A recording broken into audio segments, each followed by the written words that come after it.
Welcome to Father Fish and the Natural Aquarium. There's a difference between your aquarium being something you escape from the world into and something you learn about the world from. And while those two can probably be merged to some degree, I want to make a distinction between them because I believe there are people who, for whom the fish tank is something that I've often thought of fish keepers as hermits because we are hermits. It's a hobby we don't really share.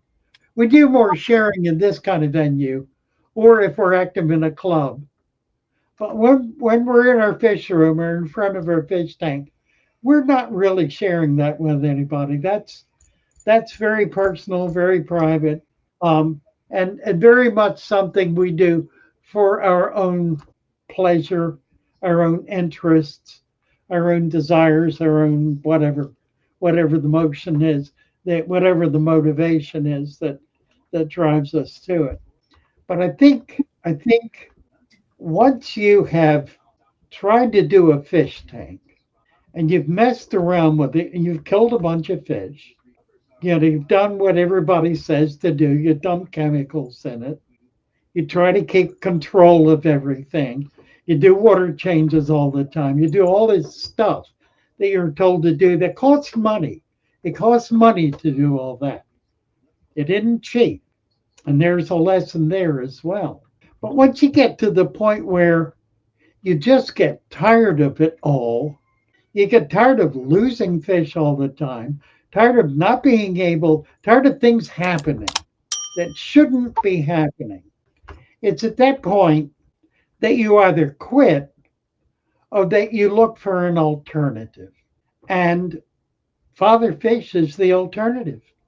Mhm. And it may very well be the only alternative out there because what Father Fish is the oldest means of maintaining an aquarium that exists. The Greeks kept aquariums. Now, they didn't keep them in glass boxes because they didn't know how to make glass flat. In point of fact, they didn't know how to make glass at all, but they certainly didn't know how to make it flat. That didn't happen until, about 175 years ago, when finally, in about the 1850s, somebody perfected flat glass.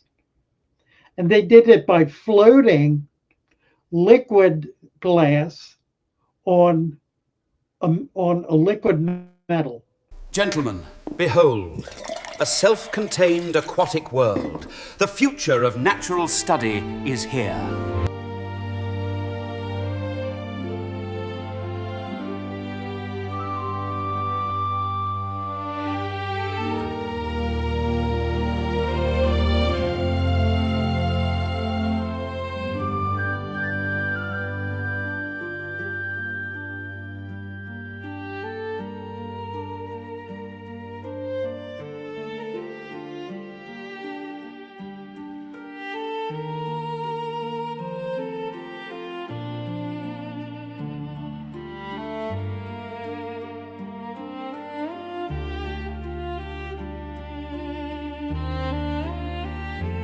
Within 35 seconds, not only were there window panes in houses and cars, but more importantly, there were fish tanks.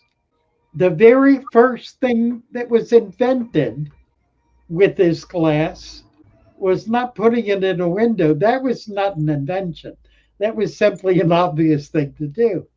The invention was a, a box, a glass box. My God, a glass box.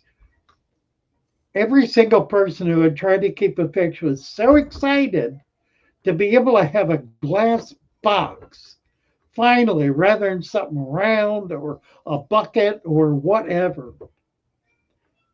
And because they didn't have a way to kind of glue them together, they made metal frames and they put tar in around the edges of the frame and pressed the glass up against the tar, and that sealed it. And that's what the original aquariums were. Some of them are hexagons or like six-sided affairs that were just magnificent. They were about 20 gallons, whoa, 3 4 feet, 3 feet around. They didn't stand very tall, maybe 8 10 inches tall tops. But boy, you could keep fish in them. You not only could keep fish in them, you could keep fish alive in them. No electricity, which meant no filters, no heaters, no lights, much less no RO, no UV, no O2 infuser, none of all the stuff that we do today, none of any of that. No chemicals for that matter. And really no food, no manufactured food. None of that existed. But within 10 years, every single city in the United States and in Europe had at least a dozen clubs, tropical fish clubs in each city with hundreds of members in each club. Within 10 years, there were massive aquarium exhibits in every major city in the country. And they were enormously popular. Again, no electricity. So, how did they do it? They did it by replicating what they saw in nature. Keep in mind also, no angels. Angels didn't come into the hobby until the 1930s. So as things began to grow, everything comes up together. So that's what the guys in the 1850s and 1900s and 1925 and 1950s understood. Did you catch the name on the back of the bus? Did you read the sign on the door? Did you catch a wave or catch the drift? Have you heard the news on the floor? Father Fish is best, he takes the stress out of the hobby for you.